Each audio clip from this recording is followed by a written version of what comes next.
ఇగో నాకు గదంతా సంబంధం లేదు. నేను బోర్ వేద్దామని ఫిక్స్ అయినా. నాకు సాయంత్రం వరకు పైసలు ఇవ్వమని ఫోన్ చేయి. ఏం కథలు పడతానవా? సాయంత్రం వరకు 50,000 కావాలంటే ఏడుకెళ్ళి వస్తాయి. 5 రూపాయల 10 రూపాయలు నువ్వు అడిగినాయి సాయంత్రం వరకు తెచ్చేయడానికి. అన్ని నకరాలు చేస్తున్నావు. ఏమో పైసలు అడగమంటే నగరాలు గిగరాలని మాట్లాడుతున్నావు ఏంది? ఆడదాకా వచ్చినట్టు ఈ బలుగుతుంది ఏమనుకుంటున్నావు కానీ. ఏంది కొడతావా? ఏద్దా కొట్టవయ్యా కొట్టు. నా తమ్మునికి ఫోన్ చేసిండనుకో వచ్చి బొక్కలు ఇరగొడతాడు. ఏమనుకుంటున్నావో? ఏంది మీ తమ్మితో కొట్టిస్తావా? ఫోన్ చేయి, ఫోన్ చేయి, ఇప్పుడు చెయ్యి చెయ్యి. ఈ బలగాలు ఏమనుకుంటున్నావు కానీ.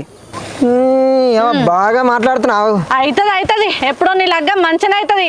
ఊకునే కొద్ది బాగా ఆడి ఎత్తున్నావు కానీ నువ్వు. ఏందే నాకు లాడ్ అవుతుందా? ఎట్లా అనిపిస్తుంది నీకు? చెప్పు. బోరు వేసుకుంటామే. నన్నే కొడతాను. పైసలు ఇవ్వమని బోరు వేసుకొని బాగుపడదామంటే నా మీదకే మళ్ళీ పడతావు నువ్వు. ఎట్లా అనిపిస్తుంది నీకు? పైసలు అడిగంటే నాకు సంబంధం లేదు, నువ్వు అడుకోమంటావు. నేను అడుకోవనా పైసలు? అడుగు పైసలు.